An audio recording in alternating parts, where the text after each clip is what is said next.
As the years unfold, local and international pressure continues to come from every angle for the warring parties in Cameroon to put an end to the crisis in the predominantly English-speaking regions of the country.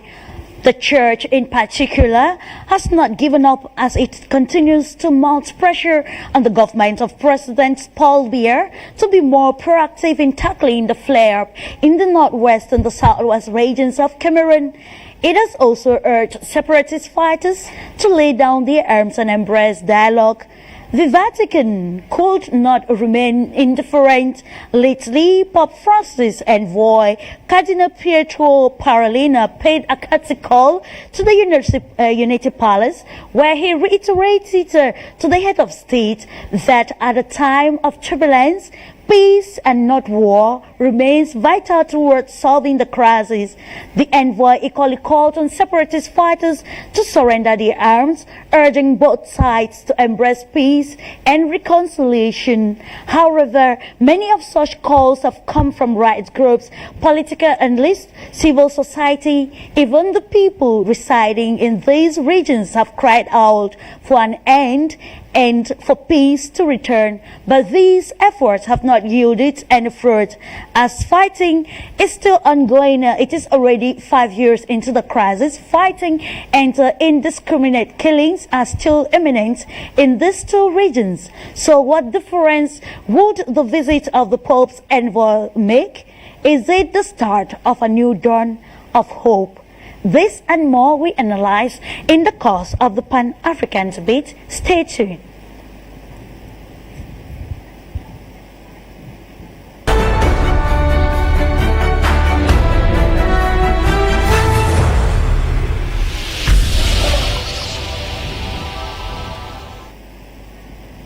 Is there hope in sight for a more practical way in solving the Anglophone crisis? Ladies and gentlemen, it's a pleasure to know you're on Afrique Media this moment. It is the Pan-African debate, and we are revisiting the situation in the English-speaking regions of Cameroon. We are looking at the visit by the Pope Francis' envoy to Cameroon, where he called on both sides to reconcile, to embrace dialogue. And then we are also looking at repeated calls that have come from every angle, be it the church, be it political groups, civil society, and individuals, for peace to return to the restive regions. It's been 5 years, but Cameroon, the English-speaking regions are still in chaos, they're still restive, and we are asking this question: is there hope in sight after the visit paid to the President of the Republic, His Excellency Paul Biya, by the Pope Francis' envoy, asking the government of Cameroon to look for a lasting solution to the flare-up in the two English regions? This is what we are talking about today. We'll be together for 2 hours, so it is informative and interactive. Together, let us see how the government of Cameroon can bring a lasting solution to the problems that have actually impeded not only the peace but also economic activities in the English regions, and of course affecting other parts of the country. Now, ladies and gentlemen, before I introduce the panel, I want us to get a review of what made headline news in the course of the week. Then I'll be right back. I invite us all to take a listen.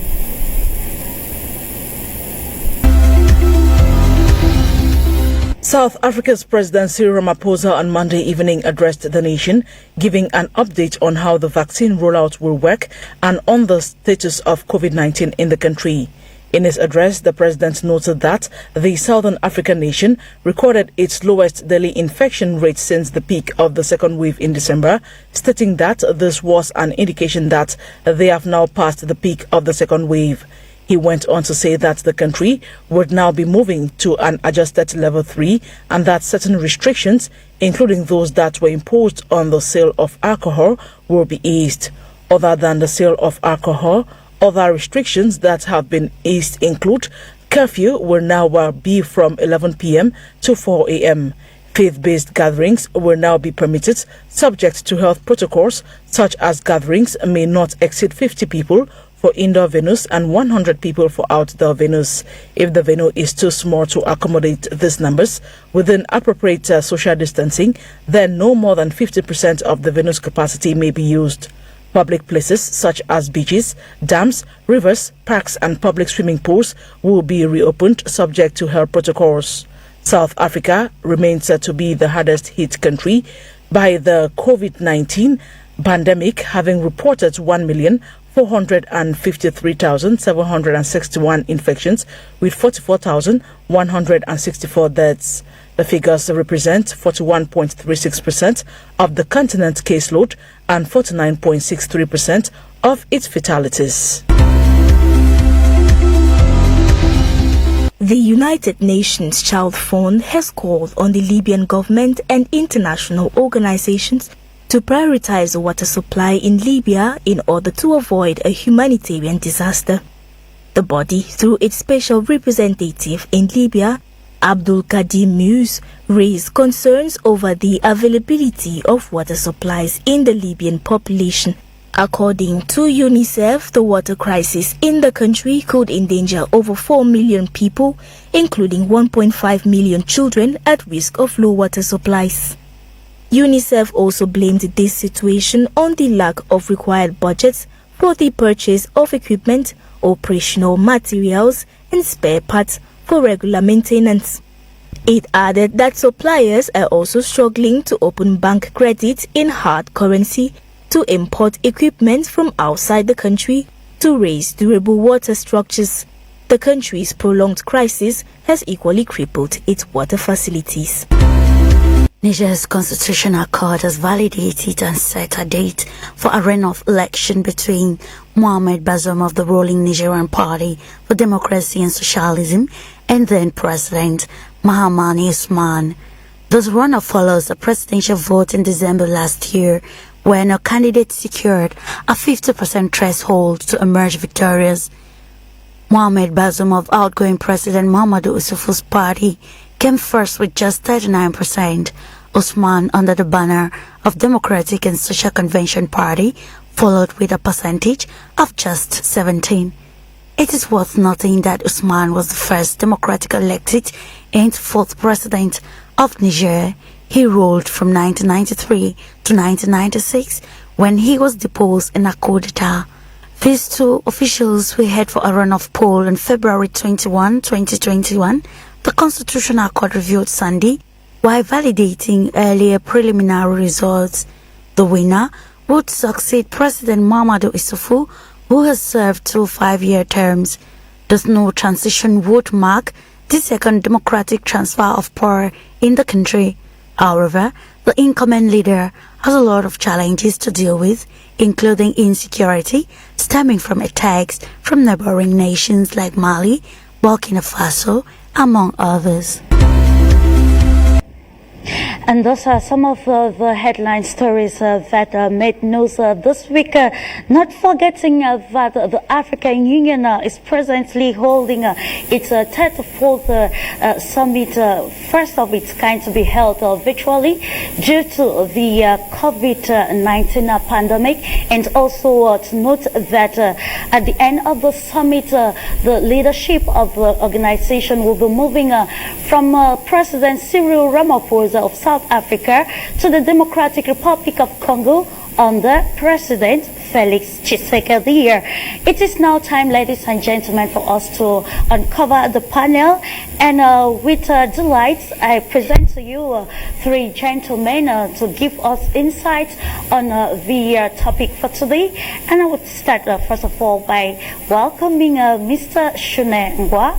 He's a political analyst. It's a pleasure, Mr. Shune, having you today in the Pan-African debate. Yes, Clarice. Good day, Africa. Good day, Cameroon, and good day to all my fellow panelists here today. Yeah.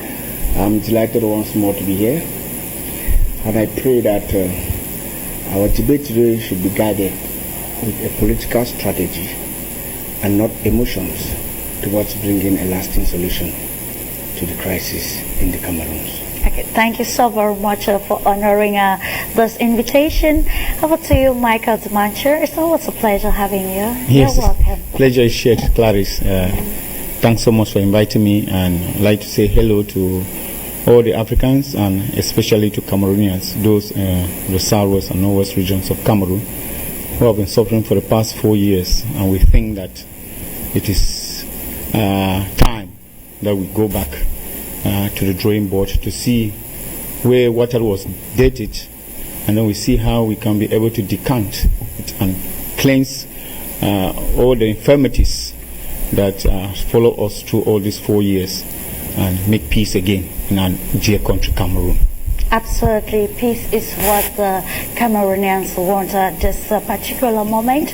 Warm welcome to you, Mr. Ambi, an entrepreneur and of course a political scientist as well. Welcome to the Pan-African debate today. Thank you, Clarice. Thank you, viewers of Afrique Media. Good afternoon to my co-panelists.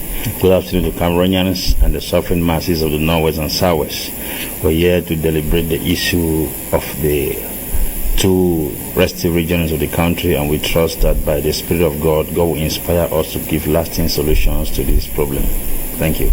Okay, I should be thanking you, gentlemen, for accepting to bring proposals towards solving the flare that has caused much damage to the economy of the country. And of course, it is high time we highlight and ask those questions still. Is there hope for peace, or is there hope for a new dawn in Cameroon as far as the Anglophone crisis is concerned? That is the question we are asking, and we want to answer in the course of the program. We see the church coming again, where we actually had in the preamble how the Pope's envoy paid a courtesy visit to the President of the Republic, His Excellency Paul Biya. We are talking about Cardinal Pietro Parolin, where he actually urged the two parties to embrace peace and reconciliation. Before we go detailing into our debate, let's get this report done by Agnes Temgwar, and I'll be right back. Cameroon could have a new opportunity for peace with the visit of Pope's envoy to mediate in the current Anglophone crisis. The Secretary of State of Vatican City, His Eminence Pietro Cardinal Parolin, presented the message from Pope Francis at the esplanade of Big Mancon while placing the pallium on the Archbishop of Bamenda, His Eminence Andrew Nkea, on Sunday, January 31st, 2021. The Pope's envoy prayed for peace and called on the separatist fighters to lie down their weapons and give peace a chance, for development cannot take place in an atmosphere of war. He previously met for the first time with the President Paul Biya on Friday, January 29th, where he told the head of state that violence is not a solution to the separatist crisis. The different points about conflicts, about problems, and especially about the situation in north and southwest of the country, especially assuring the President of the willingness of the Catholic Church and of the Bishop of the region to give a contribution to the solution of this problem, of this conflict. I was saying that what we are looking for is for reconciliation and peace, because especially in this present situation where there is many other crises, starting from the COVID crisis, is important to achieve peace, and then is the only condition just to grow and to achieve a sustainable development everywhere. This visit expresses more the commitment of the Holy See to promote peace in Cameroon, and expresses his strong wish that with the cooperation of all people of goodwill, Cameroon can once more have the peace it deserves. Hundreds of civilians turned out Sunday in the town of Bamenda to welcome the Cardinal, ignoring calls by separatist fighters to close their businesses and protest a visit by the Roman Catholic Church's envoy. Before his arrival in Bamenda, separatist group on social media asked all civilians to stay home, and some even threatened to arrest anyone who turned out to listen to the Pope's envoy. They accused Roman Catholic Church of not condemning what they called atrocity committed by the Cameroon troops in the English-speaking regions since the crisis began. Several international organizations, right groups, and even religious communities have been calling for end of crisis in the two English-speaking regions of the country since the crisis started in 2016. The United Nations, the Commonwealth, the African Union, the Jesuit Conference of Africa, the Presbyterian Church in Cameroon, just to cite few, have condemned violences perpetrated in that part of the country and have long called for peace. Despite all calls, the crisis seems to continue with numbers of violent acts perpetrated on students, women and children. The memory is still fresh about the Ngabu massacre, the killing at the Mother Francisca College, and repeated kidnappings in the regions. In regard of all this, we wonder how effective this latest call for peace is going to be. Is this going to turn the situation in favor of peace in the restive regions in particular and in Cameroon in general? These are questions we are yet to give answer to. Peace seems, however, to remain illusory if the Pope's advice to abandon arms and reconcile for peace is not listened by the fighting authorities and the separatists. Peace and reconciliation are the key words as far as the crisis in Cameroon is concerned. We dive straight away to you, Mr. Chenet. Let's look at, of course, listening to the report. We know that there have been numerous calls, pressure on the government of Cameroon to bring a lasting solution because people feel that only the government can bring a practical solution to the crisis. But then the call for peace have not yielded. So what difference will this latest move guided by the Catholic Church? I'll see the Cardinal visited under the banner of the Catholic Church. So what difference will it make as far as the crisis in Cameroon is concerned and also as far as solving the problem? Yes, Clarice, it's a fundamental fact that Cameroon is a Catholic state. There is religious pluralism in Cameroon. There is freedom of worship in Cameroon. But if you go down memory lane and you go in depth, you know that Cameroon is a Catholic state. You can know that from the amount of times that the various popes have visited this country, even when we were in total peace and tranquility. It goes without any again saying that the Vatican, as a matter of fact, is interested in the situation and is very well concerned and is monitoring what is going on in Cameroon. Why? Because they are stakeholders in this country, and I think that those who have been very concerned with the situation, the upheaval that we are going through, have been calling for the international community to intervene in bringing constructive and inclusive dialogue so that peace and tranquility can return. And the Vatican, being a major stakeholder, as I have earlier cited, is also interested in bringing their own quota towards contributing towards bringing lasting solutions to bring peace. But what strikes me is the fact that the people who have been calling on the international community to intervene, to bring solutions to this restive situation in the country, are the same people who went on to call for a boycott, to boycott the visit of the papal envoy. Considering that we know, I cannot overemphasize the influence of the Vatican in steering political affairs all over the world, not even Cameroon. And I am one of those who believe that the visit of this papal envoy to Cameroon is to propose solutions to the government, to propose solutions to stakeholders, so that in some few days, or a few weeks or few months to come, we can have a leeway towards having peace and tranquility in this country. Okay, thank you so very much. I will be coming back for greater details. Mr. Dimancher, we know the church is the conscience of the people, and we again see, I quite remember the last time we were still talking about the role of the church in solving this crisis, and we are also looking at the church that has been working in Cameroon, but then the crisis is in its fifth year. So what difference this time around, given that the Pope, let's say, they have shown how they are really concerned with the flare in Cameroon. What difference will it make from the other calls or peace calls made by other religious leaders in the country? It is going to actually make a big difference, Clarice. You understand that the church, especially the Catholic Church, has a procedure that they follow.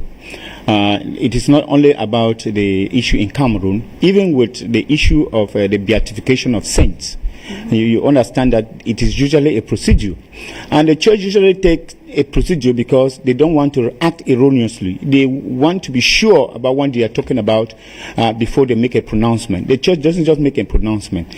They wanted to be sure where the outer issue is coming from with the Anglophone crisis before they actually come into to bring in their own solution. And just to remind you that a lot of issues have happened in Cameroon, whereby although Rome has been condemning maybe through letters and through news writing and whatsoever, but then this has become so pronounced in such a way that I think that the Pope felt he couldn't really be indifferent, and he feels that if he cannot make come to Cameroon, his own secretary should be able to come and address. And you know, the Pope is a Jesuit. For those who know about the Catholic Church and their religious, we have religious communities in the Catholic Church. The Pope is a Jesuit, and there is a Jesuit in Cameroon who took upon himself, he wanted to offer himself like Christ did on the cross to walk from Cameroon, from Douala to Yaoundé. That was a suicide mission. And that sent a very, very far cry to the whole church community in the world to know that this issue is a very, very serious issue, and nobody has to say indifferent. I'm talking about Father Lagdo, who wanted to trek from Douala to Yaoundé, and he was stopped at Edea. That was a Jesuit priest. And of course, the Pope is a Jesuit. And I'm sure this news went right to Rome. I remember talking with some of the Jesuits here, with the community here in Douala, and it was like living from Lagdo, and the Jesuit superior was being tormented by calls from Yaoundé to ask Lagdo to stop that his move, that he was destabilizing the country. And I'm asking myself how that move was destabilizing the country. So you understand the enormity of all this. So, like Mr. Shuna said, popes have come to Cameroon. We are starting from popes who is St. John Paul II today, who was in Cameroon. We are talking about Benedict XVI, he was in Cameroon. And now we have Pope Francis, who has not come to Cameroon, but Paul Biya has gone to Rome, and he was in Rome with the wife. And now he has sent his secretary to come to Cameroon. So, of course, it is an issue that is leaving no one indifferent. Remember that even out of the issue of the Catholic Church, I would like to say something that will startle some people. The Cameroon government adores and worship churches, but they do not adore and worship God. They open their doors to churches, but they do not open their door to God. If you look at the government and the governance in Cameroon, we have the church in Cameroon, but we do not have God in the governance of this country. So, you understand that it is easy for them to be able to let in any church to be able to mediate in the issue out of the political gains that we have to gain from. But if anybody wants to try maybe to transform Cameroon to be a God-fearing nation, I'm telling you that person would not be welcome. Now, one of the things that people should understand is not like the Pope Secretary is coming to give something new to President Paul Biya that Paul Biya has never had. That's why people are actually asking what difference will it make, and bring a solution to the problem. I want to let Cameroonians know that the Pope Secretary is coming from Rome, and what happens in the Catholic Church is that every month, every diocese in the world, every Catholic diocese in the world gives a report of the functioning of his diocese to Rome every month. It means that the Pope Secretary already had He knows exactly what the bishops of the Southwest and Northwest region think about the crisis before he's coming. And the bishops of the Northwest and Southwest had written a letter in early 2018, and they recommended, and they have never written any letter again. And in that letter, early 2018, they talked about dialogue. And they enumerated a number of things whereby they asked the Cameroon government if they really want the church to be implicated in this issue. They are asking for dialogue, and that they are referring them to some clauses that they have to follow before they themselves will get themselves implicated in some of those issues. So, and it is not by mistake that you have a person like George Kuo, who was involved, the Bishop of Kumbu was involved in the investigation of Gabu, and you see the result that Gabu had. It's because the church was involved. And now people are beginning to say that if the church is involved in this thing and we are having this kind of result that we are having, it means that what? It means that the church can therefore bring a positive change in some of these issues that are happening in Cameroon. Many people were asking, what can this report bring? I mean, it will be like any other report. But it baffled so many people that it gave out a result that people did not think. So the church is very, very concerned about the killings, especially in Cameroon. Let me let you know that it is not just about this killing now. Before then, there has been a lot of killings about religious in Cameroon. A lot of killings. And we have never had somebody who come and actually ask the government, take the government to task about the killings in Cameroon on very, very unclear circumstances. We have had religious who have died in Cameroon. We have had priests who have died in Cameroon. I mean, we have been have people of other religions, denominations who have died in Cameroon. And people have never really stood to ask the government what is happening, give an accountability of what is happening. So the secretary is coming to tell the Pope that this is what I have heard from my bishop. And this is a report they have submitted to the Holy Father in Rome, and this is what they think. If you accept what they are doing, then we can move forward. And we have taken time to reflect on the report before bringing it up to you. Okay, thank you so very much, Mr. Dimanche. Mr. Ambia, we still reiterate on the role of the church with all the calls that have been made. Do you think the church really has its place in solving the crisis? And if yes, what is stopping the church? Yes, the church has its place in Cameroon because, first and foremost, the president of the nation is a Roman Catholic. In the days of Ahijo, it couldn't be possible because Ahijo was not connected to the Vatican. He was more connected to the Saudi Arabians, where you had the mosque and all the other issues. But Cameroon now, as it stands, the man at the top who has the axe, who has a knife and the yam in his hand, is a Catholic. And the fact that the president visited Rome, he's gone there, gotten consent. The Catholic Church has been playing a very pivotal role in solving world crisis. For instance, in Congo, when the elections were not clear, it was the Catholic Church that stood their ground until the results were properly conducted and Tshisekedi came to power. So you see the influence of the church in that capacity. When South Sudan had crisis with the rebels, the president of South Sudan flew to Vatican. When he came back, peace was broke. There was a broker of peace between the rebels and the president. Now in Cameroon, the Cameroon in question right now is that Cameroon, the president is a Roman Catholic, and there is a possibility for him to take orders from Rome and solve this crisis. Because as it stands now, if the president was a Muslim, it would have been complicated. You know, religion has been the reason for so many conflicts in the world. If we have to understand from Professor Han Kung, a religious researcher, he said religion has been a major pivotal point in crisis across the nations of the world. In this crisis where we are found in Cameroon, there are Muslims who are involved, there are Catholics who are involved. The good thing is that all the religious bodies in Cameroon are preaching one message. The Muslims are preaching peace, the Christians are preaching peace. And now, yes, and the president in question also is a Roman Catholic that can be influenced. The presence of the Secretary of State from the Vatican, from his speech, you understand that he came with an already made information. He was presenting what he came with, not what they told him here. I hear some Cameroonians say the Secretary of State went there, the territorial administration went there to find out what the Archbishop and the Bishop would be telling this. Who told people that they will come and discuss such issues now? They had discussed these things earlier. He came here on an assignment. And if you look at his speech was preaching justice. Justice is not peace. Because before peace will come, there must be justice. Now, we are so much ringing and sounding and preaching and alarming peace every day, failing to understand that there is something that precedes peace, and that thing is called justice. Until justice is served, peace is not in view. And if at all the president of the state takes due respect and actually recognizes the authority of Rome, and then I'm sure the visit of the Secretary of State is a very, very big call to the president to understand that international body is getting fed up as far as the crisis is concerned. The truth is, international body will always give you a very long rope to draw. Once you draw that rope and it comes to an end, the measures will take against you. The Pope will not come publicly to discipline Cameroon. One of the bodies in Cameroon or in the world will stand to discipline. Most of the bodies have spoken. Commonwealth has spoken, the Francophonie has spoken, UN has spoken, AU has spoken, and there seem to be nothing. If the church has sent the Secretary of State to step down here, it means the matter has gone out of hands and it needs an immediate attention.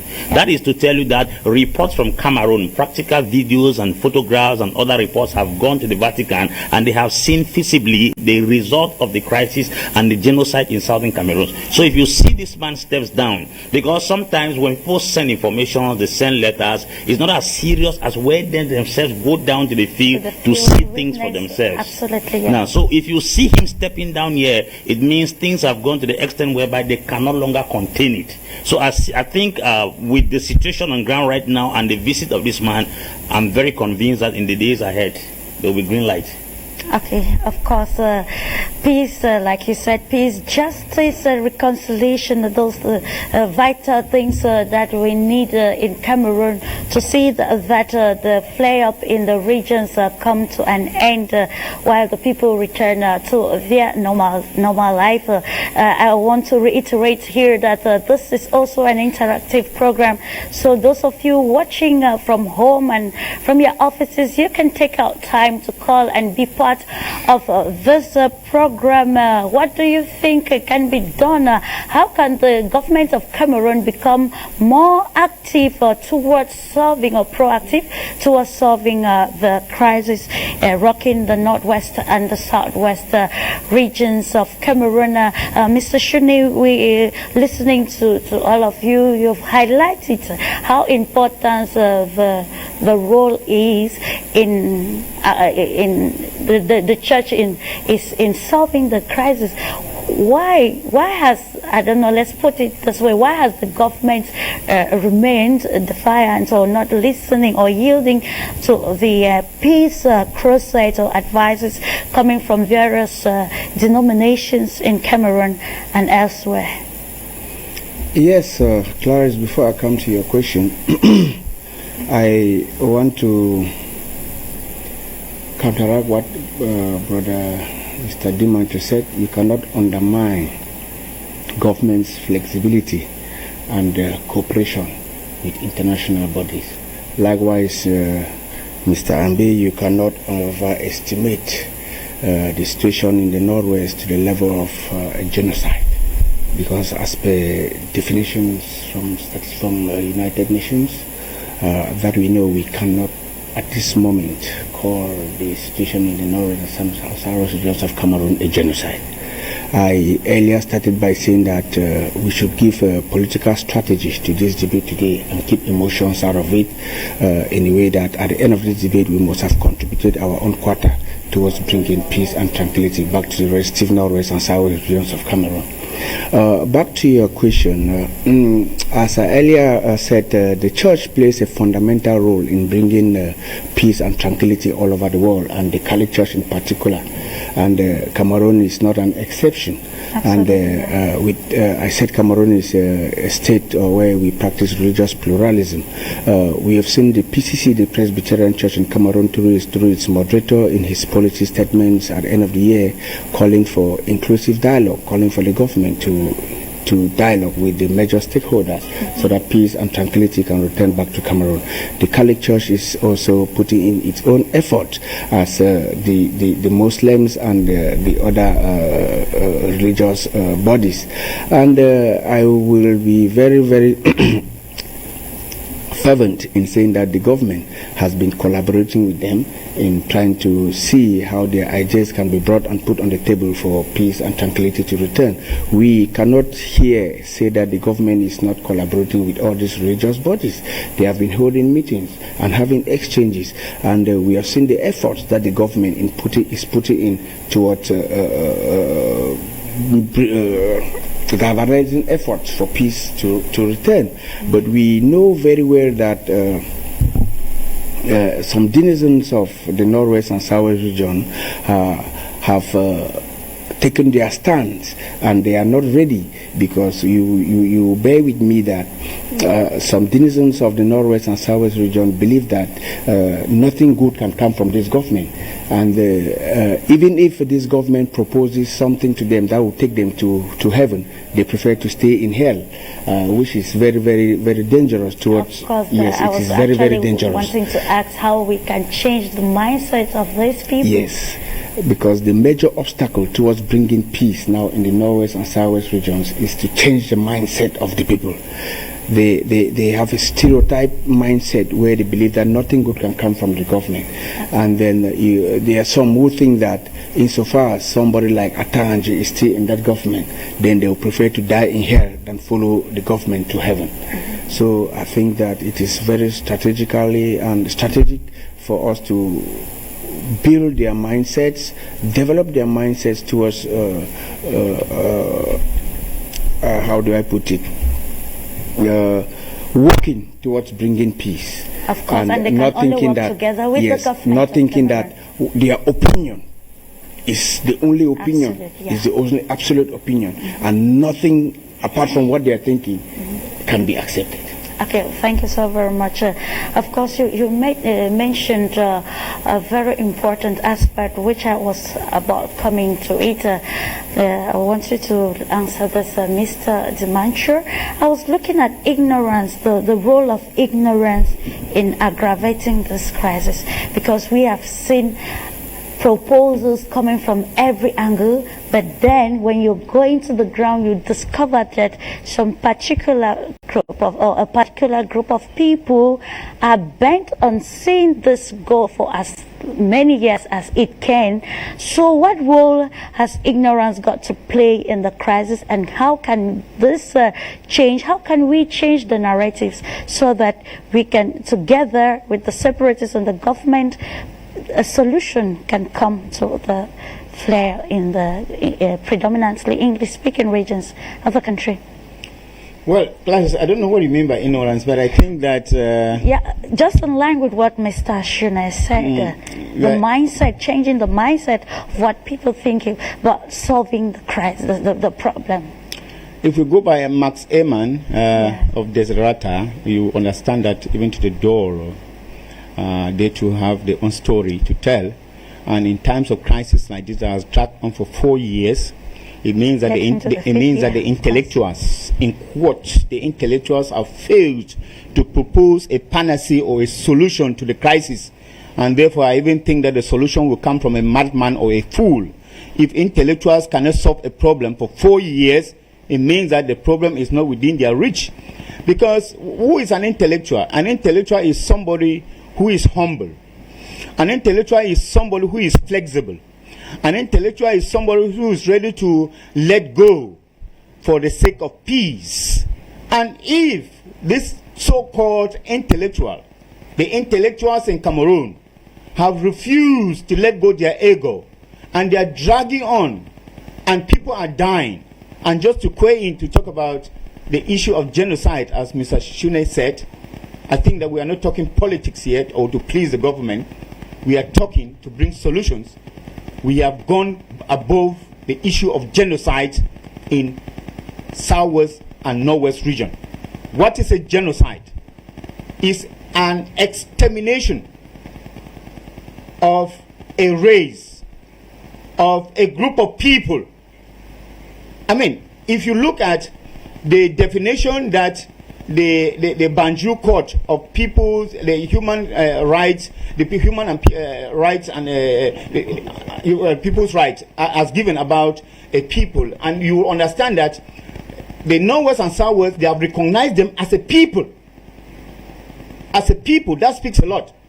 And the only issue that the Northwest that they have with the Banjul Court is that they were against the issue of separation, because they have not recognized them as being coming from having been colonized by any other country, that they think that they are supposed to have their independence.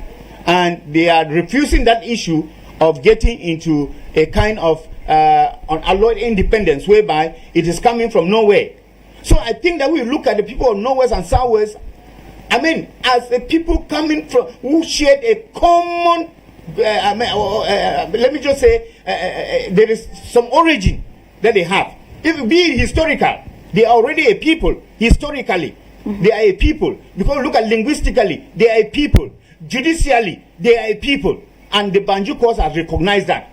And you go forth to actually exterminate them, to quench them the way you are doing. It is more than a genocide. And let us accept that fact. It is more than a genocide. And if the International Court of Justice has to investigate the issue of crimes against humanity, would be just enough proof to let this government go in for. So to come back to your question about people being manipulated, it is true that most of us down the line will be manipulated. At the beginning of it all, we had one goal. Like the first guys who were being recruited to fight as the Amber Boys and whatsoever, the issue that they told them was, you will have independence in a matter of no time. For them, they knew that in one month, they were going to have their independence. And that was manipulation, because that was not going to come as soon as they thought. And now they have seen that the thing has dragged on and on and on, up to four years, and is still ongoing. Now you see that there was manipulation, because they didn't tell them the truth. Many of them who are living the bushes are living on the fact, on the basis of this, that they were promised some kind of El Dorado, that heaven and earth, which they have not seen. That's why most of them are living the bushes today. So if in that case, I would say yes, there is manipulation.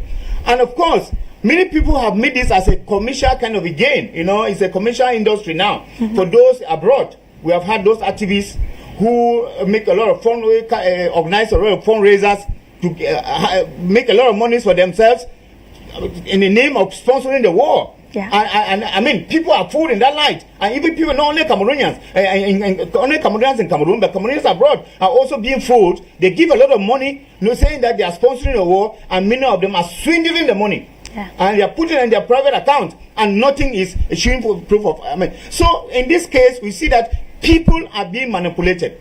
But the principal issue remains, like somebody has said. He said, you are here suffering what we call ground zero in the bushes, and there are people enjoying their lives in Europe. But we have not said we are not going to be fooled again.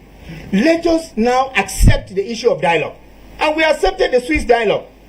And the Swiss dialogue became a mirage. Now, we said, okay, they promised us the national dialogue in Cameroon. We came for the grand national dialogue. We still came and saw, they said they were going to give us something in a basket. We rather carried a basket that was full of maybe sand, and you could not show any proof of anything. So, not only individuals in the northwestern regions and southern regions are manipulating others, I think that the government too has highly manipulated the southwest and northwest people. You also see.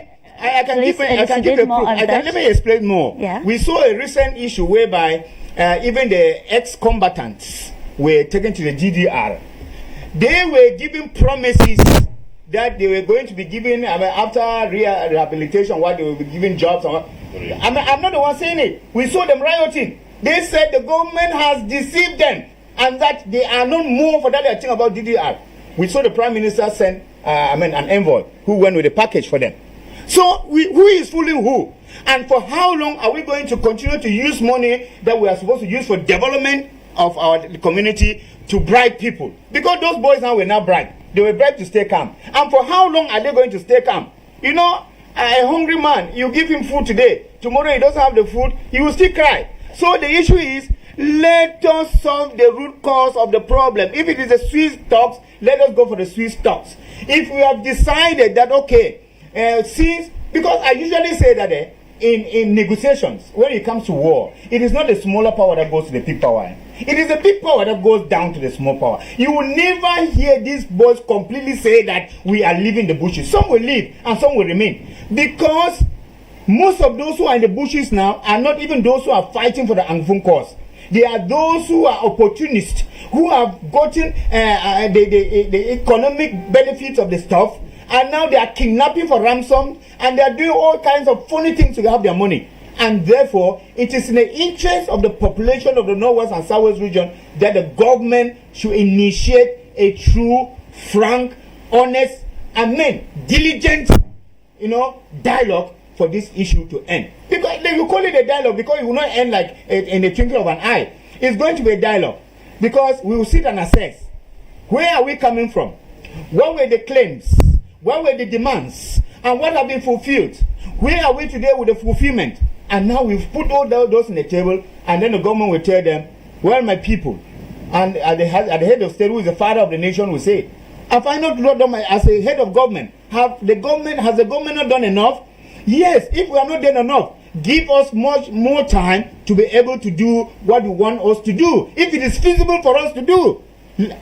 This is peaceful. Rather than pronouncing war, we are going to massacre you. We are going to, you are going to meet with the arm of the army. And so, some people always feel that these utterances have actually contributed in aggravating the crisis.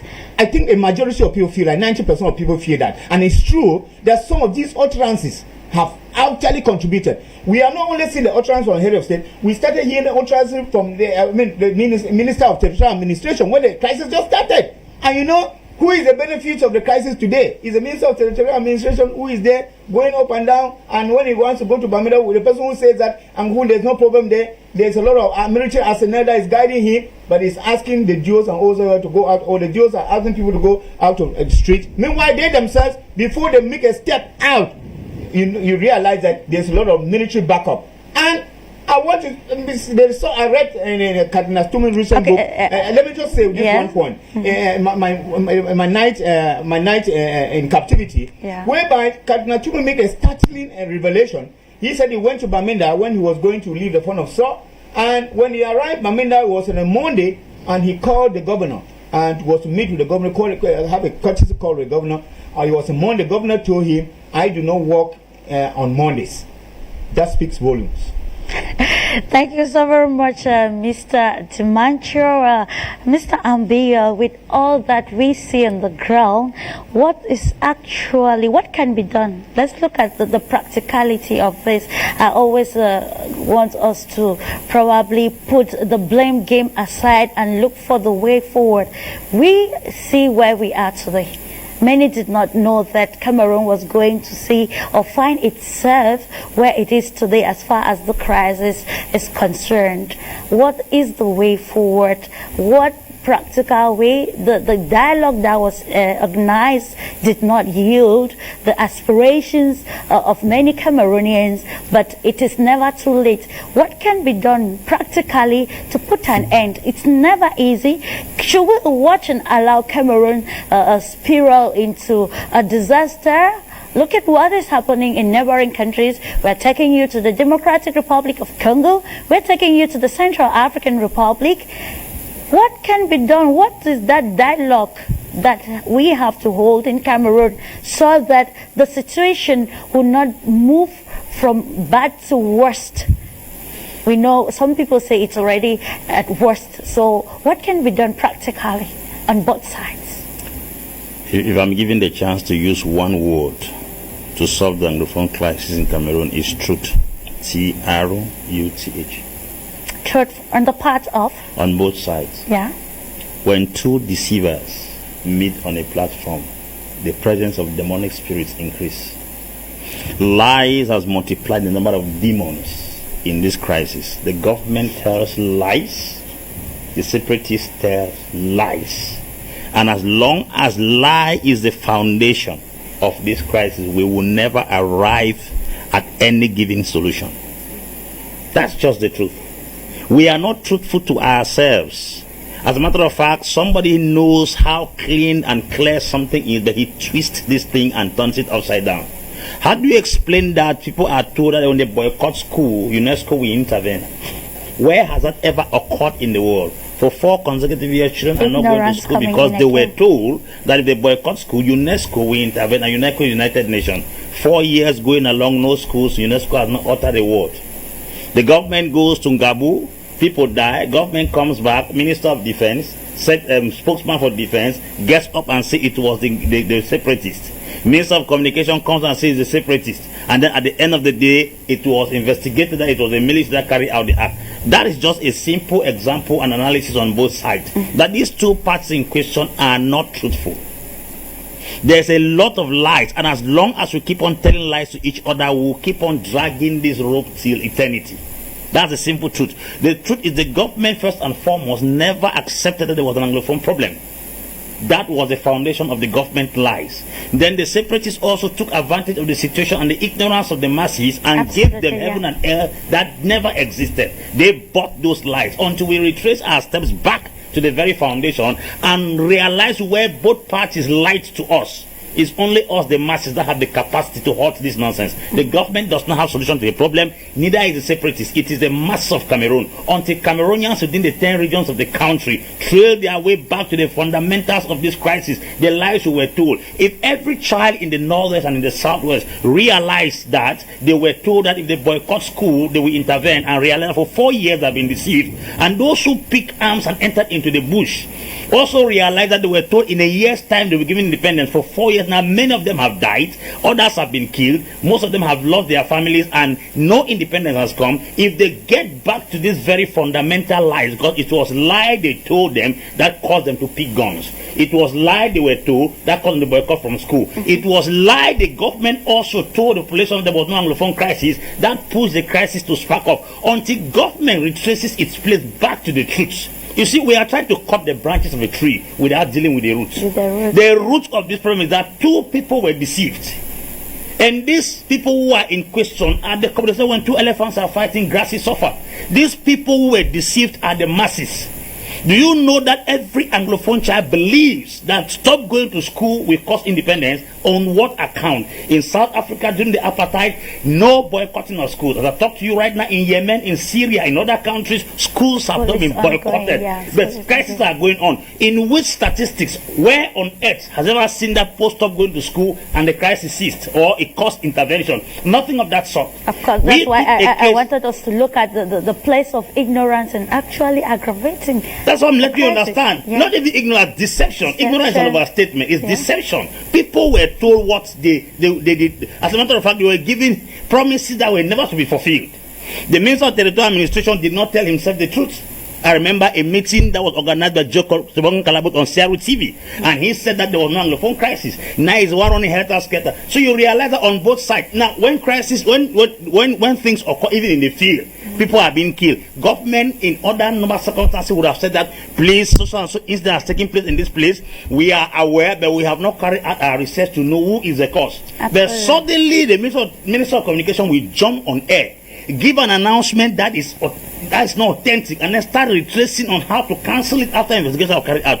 So both the separatists and the government told the masses a very big lie. And I think that it's our responsibility to go and find out where we were deceived and correct the error. These people who deceive us can never correct it, because why? They deceive us to gain their interest. The government was deceiving us to protect its territory. The separatists was deceiving us to get their own territory. So we, the masses who were deceived, let us go back and find out where these people deceived us. We can correct this error. Do you think if all Northwesterners in question and Southwesterners rise up and say we are not going to accept any nonsense again from this deception that we were told, this thing will not stop?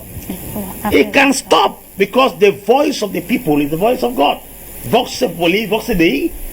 So let's be very, very careful. I think that it's high time. We supported this thing in the very beginning. We should stop it. And I used to come on this platform and blow trumpet about Amber. But as the days are going by, I'm beginning to study, because why? If you follow any crisis or struggle or revolution and you are not improving as the days go by with your analysis, then you don't know where you are heading to. A child cannot remain a child for 20 years. 20 children cannot stay on the same spot dancing for 20 years. After 20 years, they must have become adults. The government is a deceiver, the Amber are deceiver, and we are the deceived. The deceived must correct where the deceivers drag them into if the crisis must stop. Truth. Of course, Mr. Ambetruth will bring an end to the crisis in Cameroon, the crisis which has not only affected the northwest and the southwest regions, but it has also affected the whole country, because the economic impacts of the crisis are felt everywhere.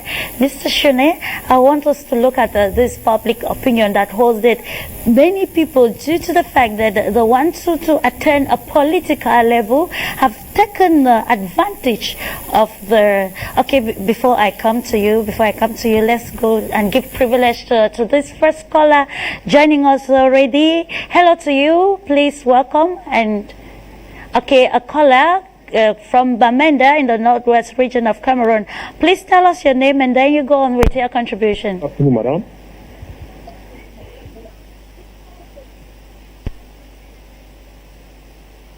Yes, good afternoon, madam. This is Mana Lawrence. Okay, Lawrence, welcome to the program.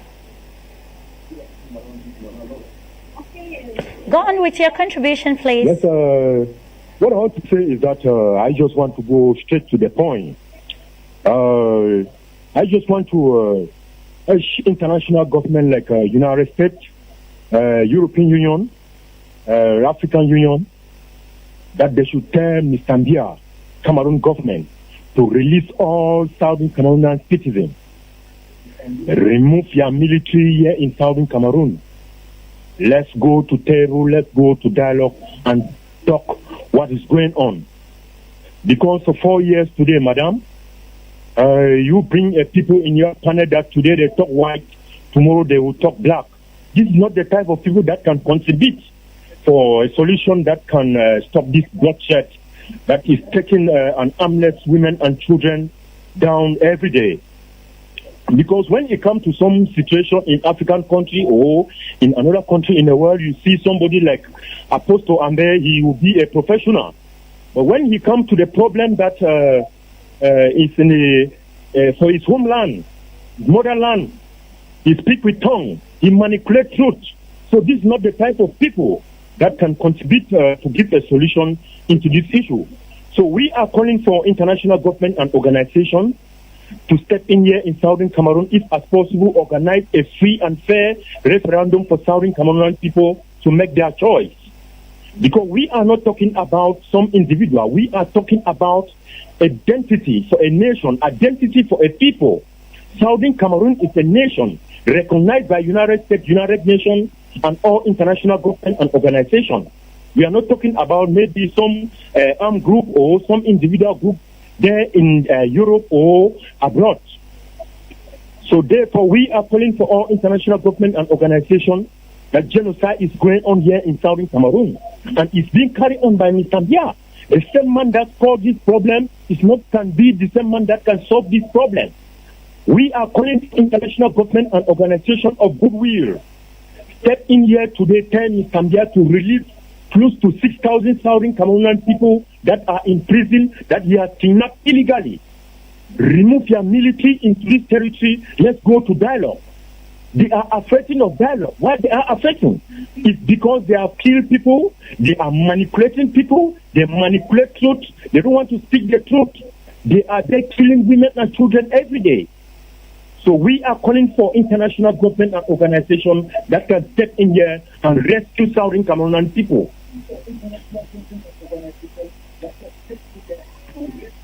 Thank you very much for participating, Kuala Lawrence. I always say that we have the right to our opinions, but at the end, we are asking this question. Is there hope for a new dawn in Cameroon as far as solving the Anglophone crisis is concerned? When will this be a thing of the past, Mr. Ambi?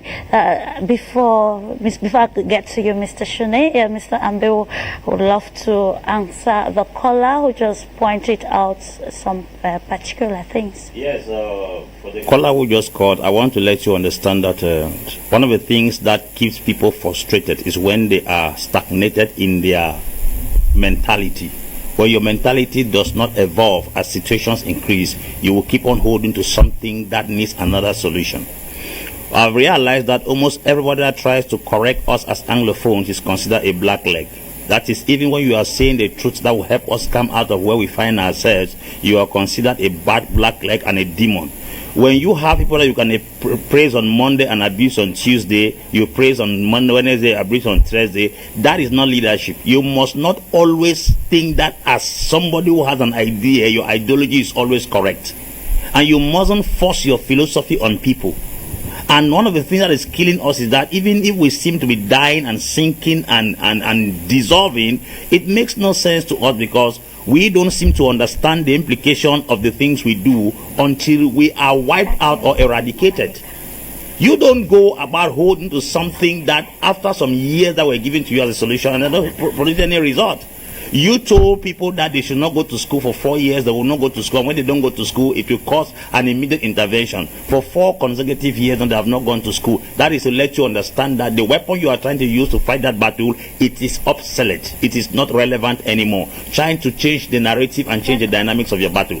So don't hold on to something because you heard it. Who told you that stopping or boycotting school has been a solution to any crisis in the world? Can you give me any analysis on any circumstance that crisis or boycotting schools have solved the problem? We are talking things that jeopardize children's future and career. Those who are already doctors in the Anglophone speaking region in the country, will they employ first school holders they halted from going to school now when they become president? Let's be rational. Nobody is here to defend a particular party. We are here to provide solution. I have said that the problem is truth. Truth is not spoken on both sides. There's a lot of deception from the government angle and there's a lot of deception from the Amber angle. That's the truth. Okay, thank you so very much, Mr. Ambi. Mr. Shuna, before the caller, I was trying to talk about people who probably make use of the crisis for their own political gains, and that's why it is actually spiraling. Yes, Clarice, that's what we consider in geopolitics are economies of war. But before I go to that, I want to clarify this point on the genocide in the Noso as ascertained by Comrade Dimancho.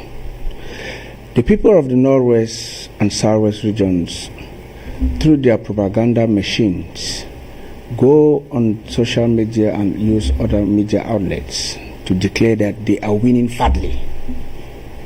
You cannot be winning fatly and claim that you are a victim of genocide. They call on all their soldiers on the ground, the Amazonian Defense Forces, to capture and destroy any UN worker or UN property found in Amazonia. You cannot do that and claim that you are a victim of genocide. They capture Cameroonians who propose solutions to the crisis against their own wishes and desires and tag them enablers. Pick like the case of Florence Ayafo. You cut soldiers' heads and parade them on the streets. You use children and women as human shield, like in the case of Moyoka. And when they come looking for you, you hide within them and they are killed, and you claim that you are a victim of genocide. That is not possible and can never be true. I stand to say that there is no genocide in the Northwest and Southwest regions of this country. There is an internal conflict where separatists are fighting for independence and the government is struggling to protect its national territory. Okay. Coming to your question, can you remind me again? I was trying to talk about people using the crisis for their political gains. Yes, economies of war. You would imagine that this young guy who finds himself in the bush, when he kidnaps one citizen and he is paid, he asks for a ransom of $1 million, and the family struggles and pay him the $1 million. He kidnaps another one and has $2 million. He kidnaps another one and has $3 million. How do you expect him to stop the war? Okay, you have organizations, you have businessmen who are taking advantage of the crisis. You see, when the Minister of Territorial Administration is going to the Northwest, he carries trucks of 5,000 mattresses. He carries 200,000 bags of salt and sugar and rice. All these business people who are doing these supplies, they are benefiting from the war. Do you think they will be happy to hear that the war comes to an end? I don't think so. So my call is that for this crisis to actually come to an end, we should bring back the consortium on the table.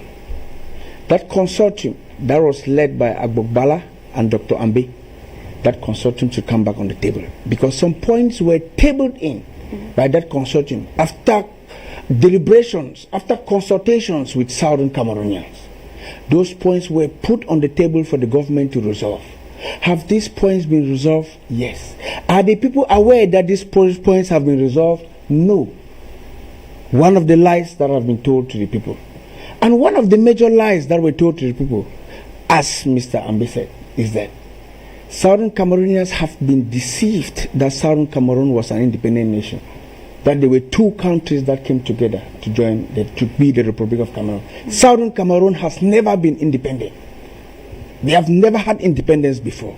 The question was asked, will you gain independence by joining already independent Nigeria or already independent La République du Cameroun? They were never independent before. This is one of the lies that they are propagating everywhere, that there were two nations who came together. They were never an independent nation. They have never been an independent nation. Who told them this lie? I don't know. And until the truth is told to the people from all angles, without any fear of contradiction, we will never leave where we are. Okay, thank you so very much. Ladies and gentlemen, if you are just tuning in, you are welcome. This is the Pan-African Debate, and this juncture, I want to introduce a gentleman who just joined us in this debate. I want to introduce to us Dr. Ako Joanna. It's a pleasure having you today in the Pan-African Debate. Yeah, it's always a pleasure being on Afrique Media and again expressing some viewpoints and opinion on issues that affect the continent, again at times some particular nations. Okay. Yeah, maybe I was not supposed to go talking now, but I'm a bit cut off by the concluding statement of Mr. Shaw. If in detail he would tell us that Southern Cameroon has never been an independent state. Okay, I will come back to you. Yes, what I want is good to clear when listeners are getting through an idea that we put it straight on the table. Okay, coming back to that, let's go to meet this caller. Please just tell us where you're calling from and your name, and you can push through with your own contribution.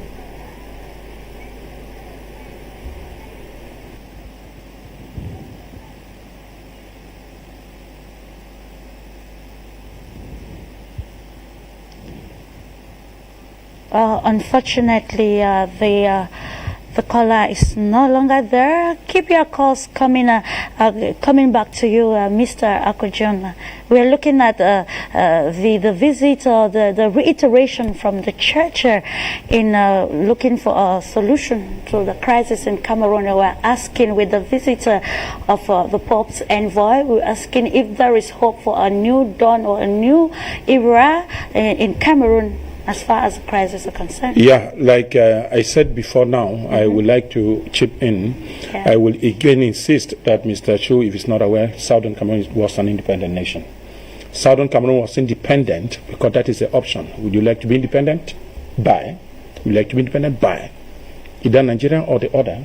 The word independence remains the center of focus. And I will tell him that the agreements and the Fumban conference accepted that there were two states that becomes united for the intention of working together.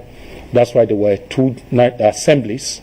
That's why everything Southern Cameroonians shared equally at Fumban.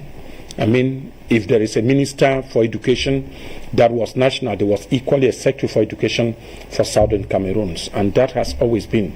And we cannot today deny here that there was no independence. Independence was given to Southern Cameroonians through a plebiscite that was conducted on 11th of February that same year, 1961. Why Aijo flown to Boya to celebrate that Independence Day, which was 1st October 1961. That day remains memorial. It was not a unification day, it was Independent Day. And those who were in power are aware. If you remember when Cameroon celebrated its 50 years, President Paul Biya made an open statement that Boya has been the capital of British Southern Cameroon. And so I mean, if somebody tells you that a town where he's found has been a capital, tell you that has been a capital of an independent nation.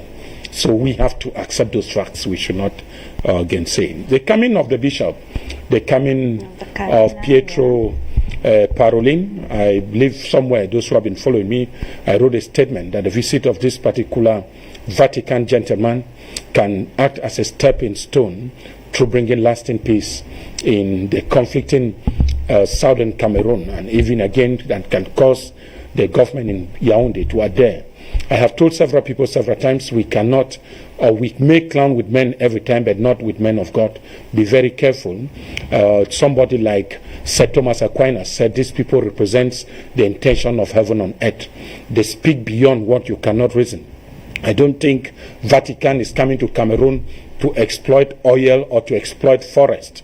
If Vatican should take upon its move, in fact, the Pope sending his special envoy to Cameroon, it means that Cameroonians have waited for solutions, and the solutions have been hanging. Remember again, before he left, he said the Catholic Church would pledge that particular position to militate over this particular issue, but then we are still waiting.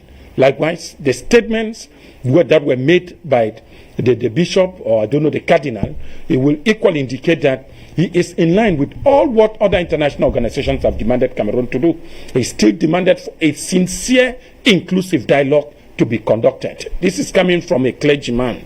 This is coming from somebody who speaks from the church mind. When we talk of a church mind, meaning they are free from any mix-up. France will be telling you that they are there to protect French culture in Africa, and that southern Cameroon leaving France will miss a lot of oil wells, a lot of petroleum, a lot of, cocoa, coffee, banana, and the rest. I don't think Vatican is involved into economic business. I have seen a lot of leaders, we are saying a lot of leaders, including the French president, going to Vatican for blessings. They are not going for blessings because they know that Vatican is taking economically from France, but because they need to be inspired, and inspiration is what comes in natural.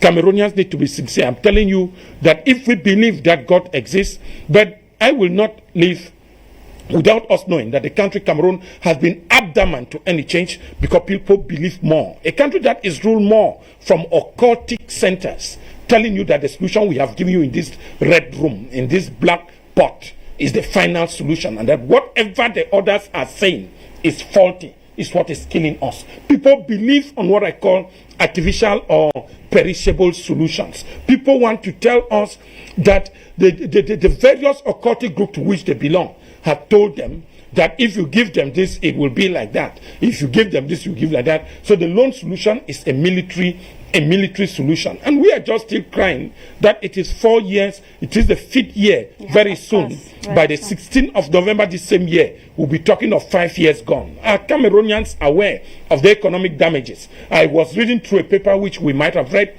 for the postponement and non-manifestation of the Youth Week, and people said it's because of COVID. Remember, the head of state on the 31st of December 2020 accepted that the crisis in the Northwest and the Southwest has caused a lot of enormous financial loss for the nation, and that this nation cannot be run again regularly. We were surprised. Many asked the question why the New Year witches to the head of state were annulled, and people were still thinking that the 11th February was going to be conducted. It cannot go. All that budget government has previewed already to slash down so they can permit them run the activities normally. It will equally be normal for us to understand that when you look at the example of what happened in the Congo, the Democratic Republic of Congo, the Catholic Church was at the center of an election that was conducted in that country. Absolutely. And we saw the results of that election. No matter how others were not satisfied, but I believe somewhere at the end, the international organizations or partners to Congo accepted the will of the Congolese people, no matter how controversial it was, meaning the Catholic Church solution for a change of leadership and telling Kabila that he could not rule Congo again worked well. And somewhere, though with agitations that Congo is known since independence, we can sincerely believe now that the country, Democratic Republic of Congo, is calm. We can equally see the role of the Catholic Church in what is going on now in Central African Republic. Absolutely. So why do we think that the situation in Cameroon should not have a messiah solution, should not have the solution from the clergy? Then one time we used to ask whether some churches are really for peace, but the church is for peace. The Catholic Church has done that through the Episcopal Conference in Cameroon. They have written a series of letters. This government, I'm telling you, since they are being ruled by other spiritual powers, which they believe that they are more than the powers of the natural being, these people cannot change. And they will still tell you that the coming of the cardinal was just a diplomatic visit between Vatican and Yaoundé to strengthen. Yes, when you listen to a lot of analysis on our national media, they will tell you that it was a time to fair, a time to welcome, a time to feast. It's been long that Vatican and Yaoundé have been on this such high state diplomatic meetings. And of course, what we earlier talked about, utterances that are not helping in solving the crisis. Exactly. So when you see a people, like we talk here every day for 4 years too, we have been talking, I know Mr. Dimacho, I know Mr. Ambe, and we have been crying over this issue. Do we have weapons here? Do we need weapons to solve a problem? I have not seen, and we have been telling them that we'll end up talking. And it is not only the Catholic Church. Remember, the British Parliament is also preparing a motion after members of Parliament in the United Kingdom thought that it is time they should intervene. And they had, this one is coming after the American resolution 684. And so a lot of that will come. We are not talking because we have an interest, or maybe people will tell you that we are defending what we are not supposed to defend. There is no need a Cameroonian should die, whether a military, a uniform officer, or whatsoever. There is no reason for us to lose a soul in a conflict which was already been solved in a more peaceful way. Okay. Ask those who stopped and annulled or cancelled the consortium, are situation better off when they were talking with the consortium, or they are worse off? They will tell you sincerely that from the time the consortium was annulled, this country is no longer the same. Okay, thank you so very much, Dr. Aku. We go back to our callers there. We are meeting Ndideric at this particular moment. Hello to you, Ndideric. Thanks for joining us. Hello? I'm not getting you. I speak English. Please go on with your contribution. You are already on air. Hello? Please talk. We can hear you. Am I on Afrique Media? You are on Afrique Media, and you can push through with your contribution. Hello? Please, you are already on air. Go on with your contribution. What do you have to say about the crisis in Cameroon?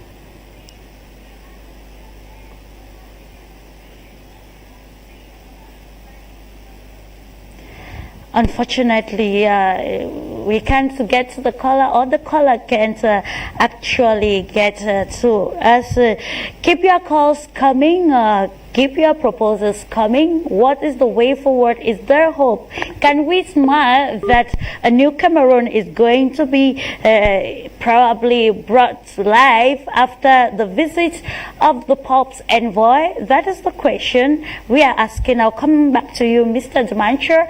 Listening to your great analysis of the gentleman here in the studio, we made mention about the third party that is coming to help solve this problem. But then I want us to answer this.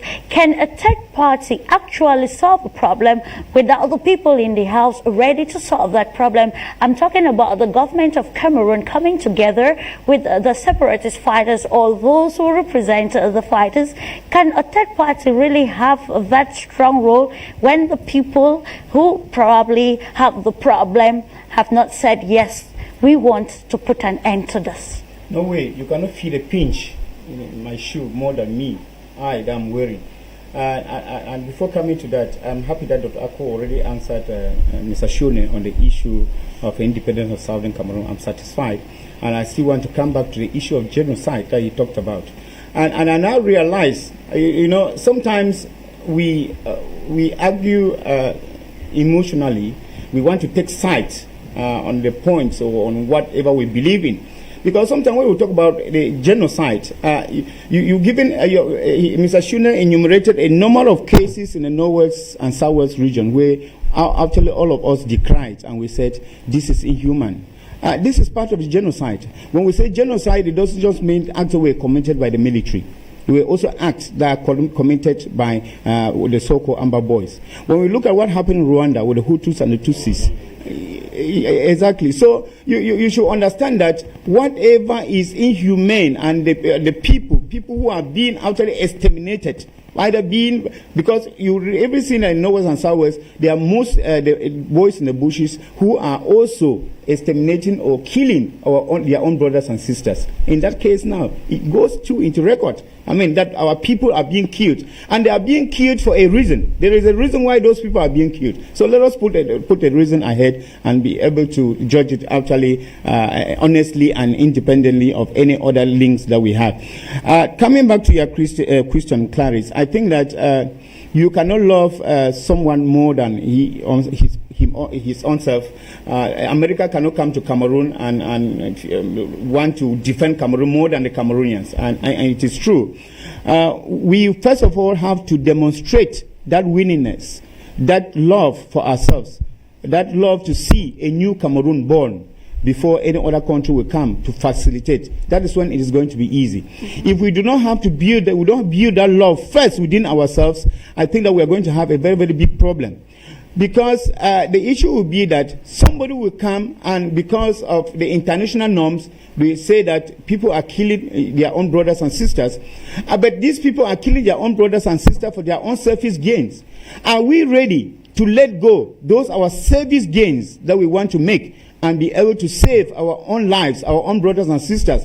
These women that are being killed on a daily basis, these children that are being killed on a daily basis, are we able to let that go? And that is on that light that I think that the Pope has come. The Pope came with more than a peace plan. The Pope came with a message, with a gospel message.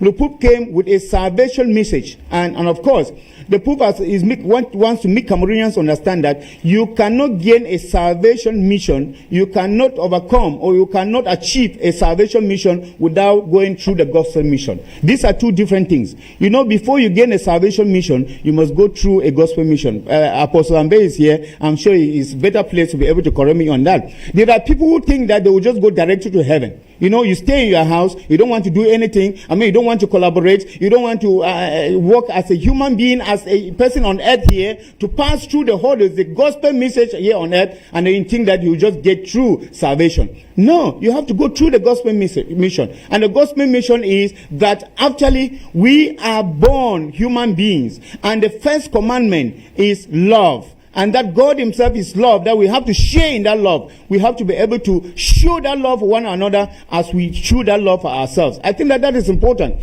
And that is the kind of love that the Pope showed Salva Kiir and Riek Machar. You know that the Pope bent down and licked their dirty shoes and to ask them for peace. I mean, I think that that is the kind of love. That is the kind of love that we are asking for. And that is the kind of love that the Pope has asked Pedro Parolin to come to Cameroon, to be able to show Cameroonians that we as a church, we come to you as a people. If you are not being able to sit down and dialogue with your people, you know, people ask, why are there teachers? Why are there pastors? Why are there priests? They are there because we understand that there are certain things that they can tell you, that they can break your heart. They can break down, I mean, your hardened heart and give you a heart of flesh, that you'll be able to think like a human being. Because there are some people who have hearts of stone. And I think that the Pope has come with that kind of a message to be able to break down our hardened hearts and let us understand that if our hearts are as hard as stone, we should break them down and look at our brothers and sisters and make sure that no political ambition of anybody here in Cameroon should be worth any blood of any citizen. Our blood is precious, and therefore the Pope has come to call on the consciences of the government and to be able to ask the government to go down to the people, listen to the people. I remember when the secretary went to Bamenda and came, the Amba boys started saying the Pope has taken sides with the Pope's envoy has taken sides with the government because he's only asking on them to drop down their guns. They do not know what the Pope envoy discussed with the government. I think that they need to understand that, because I heard a lot of noise around the place. They are saying that the Pope's envoy only asked them to drop guns. He didn't ask the government to come down also to them and be able to concede. But I think that they should understand that before the Pope came up to Bamenda, I mean the Pope envoy came up to Bamenda, he was already received in Yaoundé and they had talked. And I'm sure that the talks that they had, it was they were meaningful talks, and I'm sure that something is going to come up. There were talks that are pregnant, and I'm sure very soon we are going to have the baby born. Of course, the baby born should bring a solution to the crisis. That is the plight of all Cameroonians. Mr. Ambi, I want us to analyze this very simple but a statement that has a lot. Okay, a caller joining us right now. I will go to meet Derek. Hello to you. Thanks for joining us. Good afternoon, Clarice. Good afternoon to all viewers of Afrique Media. My name is Derek. I'm calling from Abidjan in Côte d'Ivoire.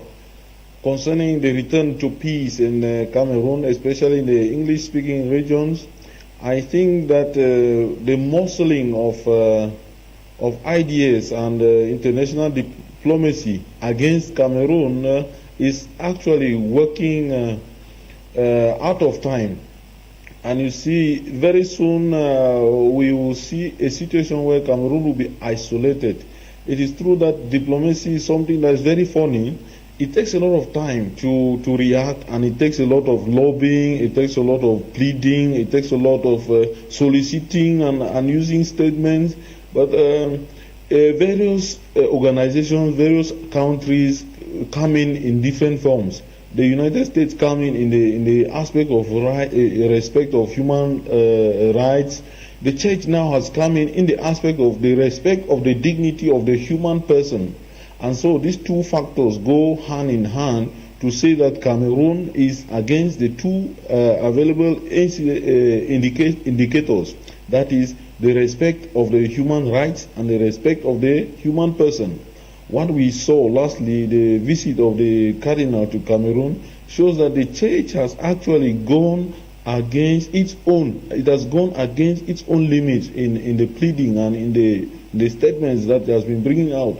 To have sent someone from Rome to come is to tell the Cameroonian leaders and the government in particular that it is time to start looking at the dignity of the human person. It is time for them to end the marshalling of the idea that they can still manage. It is not only about the economy of the country, it's not only about forcing the boys to put down their guns, it is about the respect of the dignity of the human person. Counting the number of people who are in the bushes, counting the number of families who are mourning. It is time for the government to look at it in the aspect of the dignity of the human person. And the rest of the international communities that have been calling for several years have been doing so in the light of the respect of the human rights. You can talk about the United States of America, you can talk about Canada, you can talk about other countries. And you know, diplomacy is as slow as it is. There is a time that it goes out of limit and people will start reacting. So for me, I think that it is due time for all conscientious leaders of Cameroon to start looking at the two factors and stop this feeling that Cameroon is a sovereign state, it can manage its own internal affairs. Yeah, it is true, but the world is one. That's why the world is a global village. And so we cannot live in isolation. They are humans in Cameroon and they deserve to be respected and they deserve all the dignity that has been given them by God. So I think the pressure by the church, the pressure by various countries is calling on the leaders to bring to themselves their conscience and to see that those who are suffering in this conflict of the North and Southwest are not only those who are in the bushes, but families, children, women, men, and the lame. So it's time to end. Good afternoon, Derek. Thank you so very much, Derek, for participating. If you're just joining us, you're most welcome. This is the Pan-African debate. Briefly, Mr. Ambi, the Pope's envoy underlined something. He said, in times of turbulence, in times of war, fighting back is not a solution, but peace is what it's needed to put an end to the crisis. Of course, we've seen that for 4 years, the two sides have been fighting each other. At this particular time, this message is very vital. How can the two parties actually implement this? If actually they need a solution, or they want a solution, or they want the war to end. The truth is, if we talk about conflict resolutions in most parts of the world, we will realize that in most cases where conflicts have erupted in countries, it's the senior party that always go after the junior party. I give a few analyses. If you go down to Mozambique in some years, in 1985, there was a crisis there where the Mozambican rebels were fighting against the state. Alberto Chisano came to power. He was the one that stepped down, met the rebels, negotiated with them, and then solved the crisis. The case of South Sudan right now is the president of South Sudan that called the prime minister and the rebel leader made him prime minister to resolve the crisis. The FARC rebels in Colombia, they fought for 17 years. It's the government that went down to those rebels, and the story keeps going round and round and round. It's just the case of Cameroon that is a bit unique and different because we have stone-hearted leaders who've refused to succumb to the numerous calls by many organizations of the world. For instance, Commonwealth has called for peace, Francophonie has called for peace, United Nations has called for peace, the Catholic Church, the U.S. Senate has called for peace. They've given practical solutions to solving this problem that the government does not seem to heed. The truth is, like I said earlier, there were some truths that were not told in the very beginning. That's the reason we find ourselves where we are today. The government cannot deny the fact that the Anglophones have been marginalized. It's very certain. They kept pushing this thing under the carpet, Every sincere Cameroonian who is an Anglophone will acknowledge the fact that there were certain privileges we had as a federal system of government that we are not enjoying again as a unitary state or as a United Republic of Cameroon. Such opportunities were taken away from us. For instance, we don't have an independent electricity system. Why was the Yoke Dam closed down? For no reason. It still generates power. It's done. Cameroon Bank closed down. All those things, and most of the cooperatives and agriculture were shut down, which has hampered the economy. And then it cost so much that the entire southern Cameroon was depending on this for every information, instruction, direction, centralizing power in Yaoundé. All those things were facts that were very clear. If the government was sincere to acknowledge these truths from the very onset and then face them the way they were, it wouldn't have resulted to where we are today. On the part of the southern Cameroonians, it's true, we're marginalized, but the way to which we used to approach the problem also was wrong. We were not sincere to tell our people some certain truths. I wonder how an entire region of a country or two regions of a country, educated people were there, were told that they boycott school and there will be rapid intervention. Who read the UNESCO Constitution? Who read United Nations Constitution to understand that when you boycott from school, they will stop school? It has cost many of our children. The repercussions of boycotting school is so heavy. There are children who will never go back to school. There are children who went to school, graduated from primary school from class 7, class 6 in Fago region. Most of them are going to from final to IGC. Some of them have not gone to school in the southern Cameroon, and they are there quiet. They have not gone to school. Northern and South with the whole education in Cameroon. Most people will send their children to boarding schools and all that, who generate so much income. The economy has been hampered, and if you go, businesses have crumbled. Institutions have gone down. I was told that a preparatory school moved over to Yaoundé, constructed a building there. Who is losing? We are losing infrastructure, losing education, losing finances. So economically we are hampered, educationally we are hampered, psychologically we are hampered, structurally we are hampered. Now, because of these activities, it has so much damage. Now, these truths were not told from the very onset. Okay. That's why I keep saying that if at all we have to solve this problem, the government must be sincere to acknowledge the fact that the Anglophones were marginalized, and the Anglophones must also acknowledge the fact that they took wrong steps in fighting for the solution. Okay. And if at all these things are given attention to, it will help us tomorrow in solving this problem. Okay, I will come into you, Mr. Dr. Akujana. I want us to look at the economic effects of the war and to see if actually it's high time we find a solution to this. You've made mention about the president himself highlighting that the war has caused more damage to the economy. So. Yeah. How can we change the narrative? We can easily, I said if we were living in a conscious nation, that's what I said at the very beginning. But we can start living now. We are not blaming. I'm still telling you that the same heads are still making the same decisions. And we might not expect them to have much from them. Mm-hmm. When I use, for example, a company or a corporation like that of the CDC, Cameroon Development Corporation, if you get online, you understand that this company alone gives to the Cameroon government over 22 billion francs each year, and that everything has almost grounded to zero. CDC is mainly surviving. If you look at palm oil, there is no worker in the farms. Nobody is in the farms. But you see meetings and general assemblies of the same organization are being held, and new management is being appointed. At any time you appoint such workers and ask them again to go to the farm, we saw what happened in palm oil. A lot of people were beheaded for insisting to go and work, because the problem that took people out of the farm, people still feel that they have not been regulated.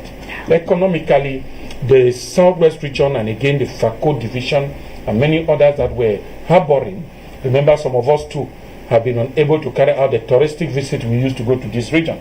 Yes, I'm one of those people that always visit places like the Menchum Fall every year. At least every holidays I take myself to go to Menchum Fall just to see the wonders of nature.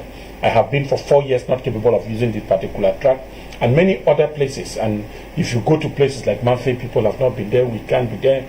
In the term of the tourism industry, nobody gets to that area. When you look at international bodies, some countries even warn their citizens not to even temper to live within these two regions. So you can, the consequences are enormous. At the right side of the state, you could equally see that a lot of government projects have been halted. We are talking of the construction of the Bamenju Road, which we still think that was still an attack by the fight in the northwest and the southwest. And honestly, we stopped the words, like we heard from the minister who said government has won and government is winning fatly, and that very soon President Pobia will be celebrated as one that has brought peace and whatsoever calmness within the regions. Yeah. When you look at the level of the international community, a lot of others have instead benefited. The French government will tell you that with a lot of its network on arms to Africa, so they encourage Africans to continue killing themselves. The French companies might be doing well. The Chinese too are doing well these days in terms of arms. They have been one of those who sponsor the military equipment of Cameroon in recent times, and they are making a lot of ends. I'm telling you that when you get back to their records, they will tell you that they are making a lot of money in Africa this recent time, especially with the new war in Cameroon. It is an opportunity too for many French government to seize, many French citizens to seize the French government, to push the government of Cameroon to renew a lot of contracts. We can imagine that. A lot of other French companies are now in Cameroon to exploit the resources and make it big. Those are the people who are telling the government that we will win it by military, and that military should do the best. Okay. We talk of, they are enormous. We cannot emphasize. We cannot even talk of a lot of small companies that exist in places like Kumba, Muyuka, and the rest. They are all closed down. There's even nobody in the farms. We go to cocoa, coffee. A lot of that has dropped. Banana. No banana is being produced in the southwest again. And you can just imagine that. We don't need a magician to tell us that the effects are clearing. Why can't we talk to Cameroonians? I still insist. It is simply telling us that we have a government that is being ruled by a second power. This second power is a colonial tendency approach that people believe that if we take this decision, France will not be comfortable. Who says Kagame took the decision to abolish the French language has changed the relationship between Rwanda and France? It has instead more cement the relationship. Absolutely. Because now Rwandans have gained that human dignity vis-a-vis the French people. France knows now that it talks to Rwanda like equals, but we are still subordinate. Imagine our own president moving on a red carpet, being ushered on to move alone, and one of the youngest presidents in Europe stayed behind to see our president move on that carpet. Simply tells you that this old man, what are you still doing here? I don't even maybe need you again. Why are you insisting? Yes, we went and gave account. After the major national dialogue, France needed to visa it before we come and take internal decision to implement it. These are some of the issues that makes, again, I feel whether we are being governed or we are being ruled, because today dictators have come out to give a lot of other initiatives. It has benefited some Cameroonians. Those that have never thought of becoming ministers or directors are today ministers. Thereon we cannot even argue it. Absolutely. These very group of people that were appointed during the crisis are the one instead thinking that it is for them to finish all southern Cameroon, to prove to the prince or the king that they are serving him. And I'm telling you, we cannot be people by killing others. No matter how long it may last. I'm still telling Cameroonians, one day, some people will apologize on streets. People will tell us that they made an error. So why do you even give Cameroonian life? We can talk to Cameroonians, and I'm still telling you that those people who are fighting started fighting because of an issue. Let's recognize the truth and speak to one another. Absolutely. There is a need. If I should be happy being in Douala, I love being with other human beings. There is no need. We cannot live alone. We cannot make an island. Have the money, be the minister. I told some people, People have forgotten that security that you see physical is not physical. There is more better security in the spiritual than the physical security. Others are dying. People still dying. We have seen ministers dying. We have seen director of economy dying. Corona has come and is killing others. It is not by chance. Carry all the armor cars. If Corona want to pick you, will pick you. We don't need to debate. I don't want to cite errors, names here. We have lost a lot of citizens. We have lost a lot that we need to fix. 4 years is too long a period. I will equally be believing that if really President Paul Biya is the president of this country, if really he is the head of state, the president that we know should come out officially and tell Cameroonians, we are sorry, we might have committed. I saw this type of excuse being raised in Spain. I mean, the king wrote a letter of apology to the Catalonians, telling them, we are sorry for using excessive force. I mean excessive force. No soul was killed when Catalonians organized election. But the government apologized to these people for military forces. I mean excessive force, not the loss of life. In Cameroon, we still believe that after killing about 3,000, we can kill more. After all, recruitment is going on. What are they going to sacrifice? The same ministers, their children are not found in the new commando. They will still send the poor families that fell, or that they were thinking that military option was going to salvage their family. Some will be killed again. There is no need we should kill or sacrifice human beings. People are waiting that maybe if it entered in many kingdoms, before you become a king, you should go for war. You should fight a war and be successful before you become a king. We needed some of those ministers to go in the field and fight with bullets. But when they come back, I believe their words and their behavior might change. It might change. Since they don't even face it, they are being guarded. Remember what happened?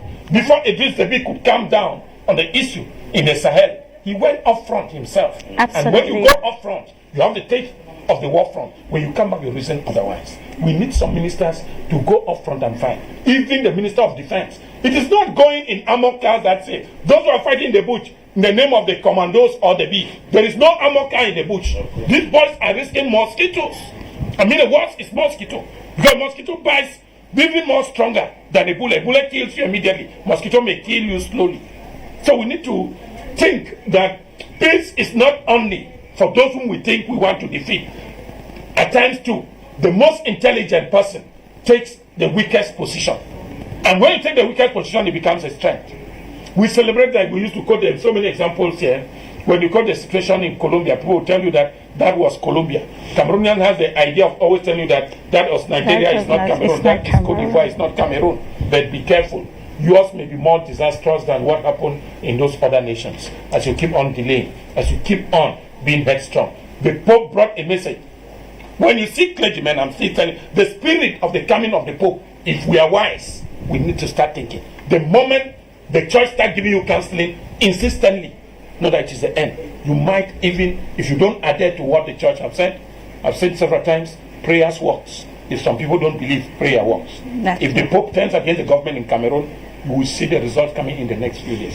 It's just still giving time, because diplomacy will always say time is a useful factor. So they want to still keep on using the time, and we believe very strongly. The economy, salaries, Cameroonians, how many people have lost jobs? Okay, we cannot mention. CDC alone was recruiting more than 24,000 Cameroonians. Where are they? Were they only Southern Cameroonians at the level of CDC? No. Yes, you remember, we don't want to come back, that after the intermediate Lions lost the match in Limbe, some people were embarrassed to celebrate it in the same region.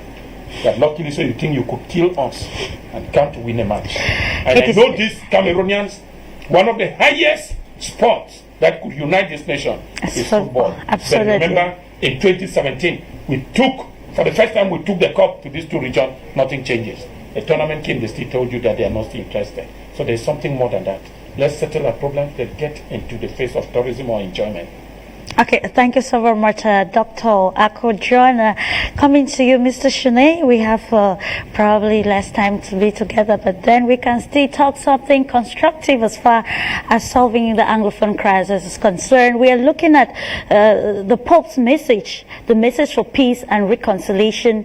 We already made mention that the first dialogue that was organized failed. It did not meet the expectations of Cameroonians, but that doesn't mean that there is no room for another dialogue. How can together in trying to bring justice, peace and reconciliation, how can a better dialogue be organized, and who, if actually a dialogue has to be organized, who are those to make up the elements of this dialogue that can bring a practical and lasting solution to the crisis at hand?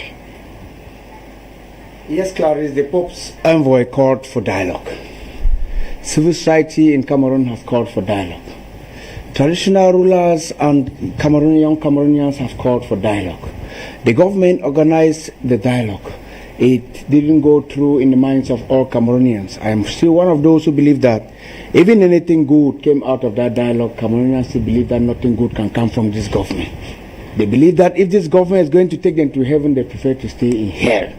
I continue to say that this government has done more than enough to bring this crisis to an end. But it is a question of mentality. What mentality, what approach do we have to the solution to the proposals that the government is giving? Since we no longer trust the government, we don't accept any good thing coming from the government. I am one of those who are proposing to the government. I have vehemently proposed to the government that the people have lost confidence in the government. The government should bring back the consortium. That consortium that they banned before this situation escalated. Because that consortium came up with some points. They were about 17 or 21. But the government rejected the points of independence or the points of federation or whatsoever. But the other 17 points, where have they gone to? They have been resolved. Have the Cameroonians have they communicated to Cameroonians to know that these problems have been resolved? Even some Cameroonians who know that they have been resolved, but they still believe that they cannot accept any good thing from this government. So that is the situation. And I go further to say that we must sustain the sovereignty of this country. We need to propose Cameroonian solutions to Cameroonian problems. We don't keep on asking the international community to come and help us. And in that light, we are promoting neo-colonialism, knowing very well that what we are going through are the consequences of neo-colonialism. There is an invisible hand in Africa that is trying to manage Africa the way they want. And it is not even a Cameroonian problem, it's a problem of Africa. We need total independence in Africa with that invisible hand out of it. And by the time we cannot prove that we can provide African solutions to African problems, and we still think that we can call the West to come and take care of our problems, we are still handing ourselves to neo-colonialism. Notwithstanding, before I conclude, I want to still say that the debate of Southern Cameroon's independence is a debate for another day. Whether Southern Cameroon was a sovereign state with diplomatic missions in all other countries, that is a debate for another day. Thanks so very much. Okay, thank you so very much, Mr. Shune. Coming to you, Mr. Dimancho, we are looking at this dialogue because one of the English newspapers in Cameroon this week actually had this caption that pressure continued to mount on President Paul Biya to organize a dialogue, a constructive dialogue. And if actually the president wants to organize another dialogue tomorrow, what do you think we need, or the country needs to discuss on the table? Well,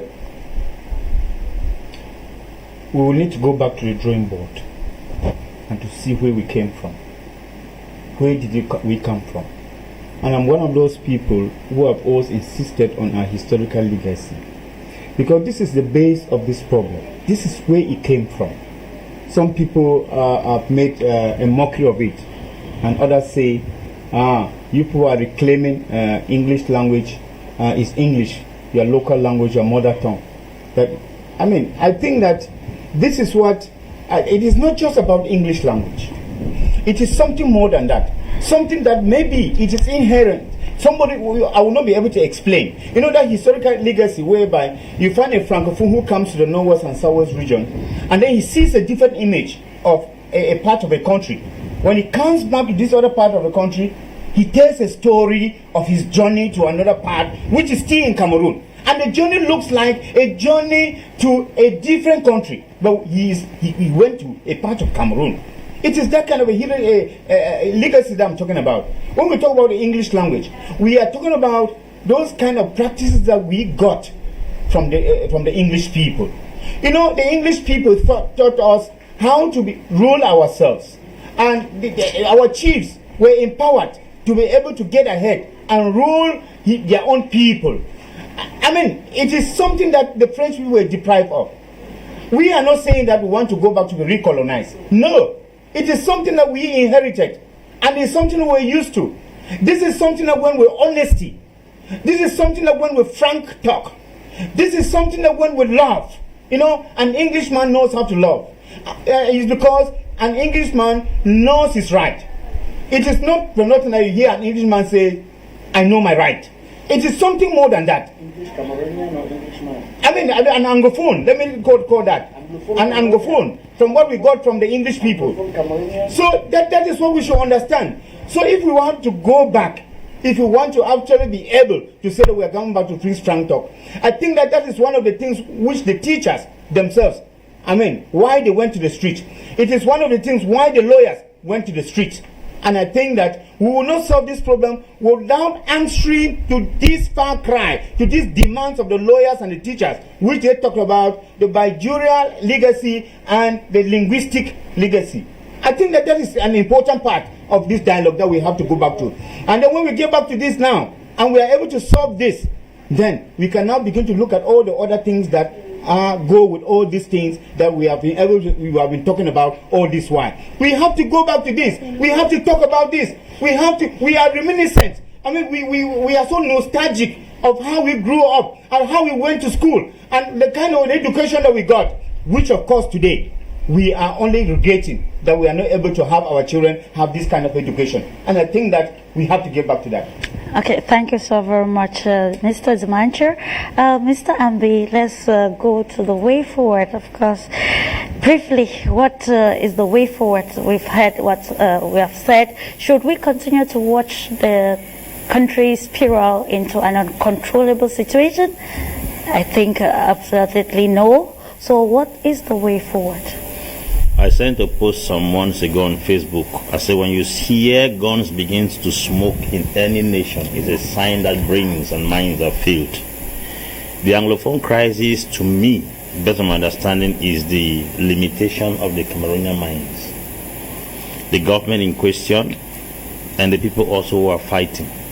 This problem can possibly be solved without any foreign intervention. The dialogue we had in Yaoundé, which was supposedly programmed to solve the crisis, was not a dialogue, it was a monologue.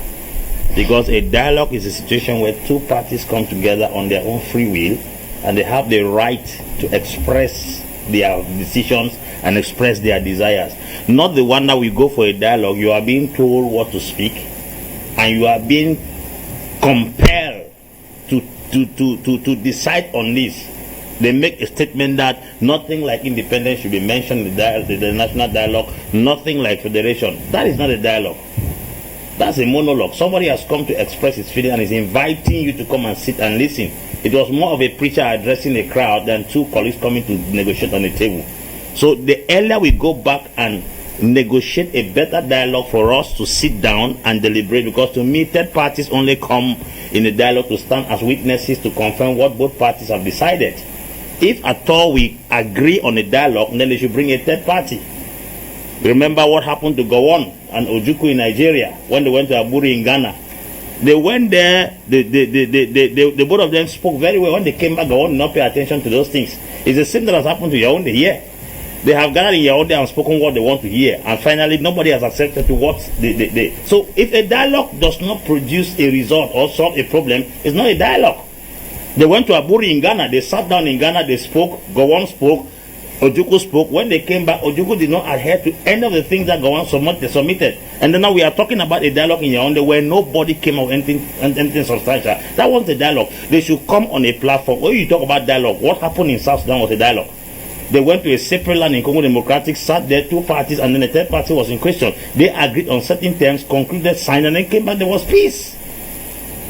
But that was before the Pope had begged the president of South Sudan to negotiate an inclusive dialogue and to negotiate for peace to come.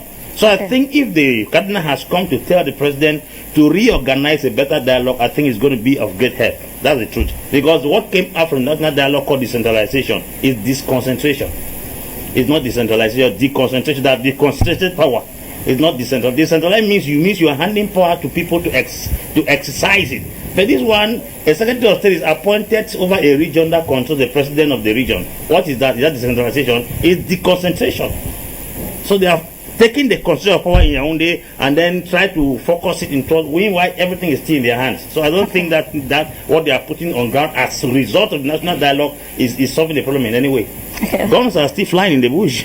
Of course, and that's what we are actually praying that ends soonest. Dr. Ako, it's very unfortunate that we don't have much time to actually deliberate well, but then I would just want a last statement from you before we go. Yeah, I'm one of those people, when you are talking what is not correct, at times it itches my body. I have a problem with Mr. Shune this afternoon. He said government has answered all what Southern Cameroonians wanted. That's a lie. I said the points from the consortium. But that is the consortium or the intermediary. You are not far from there. That they have settled everything that Southern Cameroonians wanted, and I'm still telling that is a lie. You are misinforming Cameroonians. I said the 17 points from the consortium. One thing I want to let you know is that dialogue is not how can I say, limited. We talk and we expatiate. They started with 9 points before going to 17. And who even tells you that they were not going to 30 or 40 points? So a lot of issues. We have talked of the equality, the mention of the equal power of the 2 languages. I'm telling you here that we are still expecting the head of state to open his first statement in a state address message to the nation in English. We are still expecting the that. anthem was not. So it's not creating a bilingualism commission. That means they have settled the language problem. So we are still you have come to it. So we are expecting within that the head of state, who is the guarantor of state institution as empowered by the constitution, should take upon himself to speak the truth to Cameroonians and stop being fooled by what we call political rules or wagons, those in the corridors, and reading letters, which is not even the one, the author of the letter. We need a president that should talk to Cameroonians from his own mindset, not what people ask him to say. And this is what is killing us here. Because we know something else. Even when you look at the results and the report written by the Bilingualism Commission, nothing has been considered by the state. The Bilingualism Commission is telling you that the issue of language disparity still exists, and the state is still not doing anything. Because if we have to be the guarantor of institution, the President of the Republic should take responsibility to implement bilingualism. So if we are Cameroonians and we Cameroon to go further, there is an issue of sincerity. Can we be honest? I have told them several times. When you see Americans come out to vote in an election, they know why they are voting and they know who they are sending forward at any time. Be sincere. That's why the election should represent the wish of the people. The election which the government has just organized from 2018 to 2020 were all organized to glorify the king, the prince, and the prince is happy that his people are winning. How can you be winning and like we are having, that he controls every power and even one in the northwest and the southwest, all constituencies, and fighting has not ended? That is just a sign to tell you that the people are not with you. We need to make politics otherwise. Yet we should not believe most often an election which is organized and won by the same person. We need an inclusive dialogue.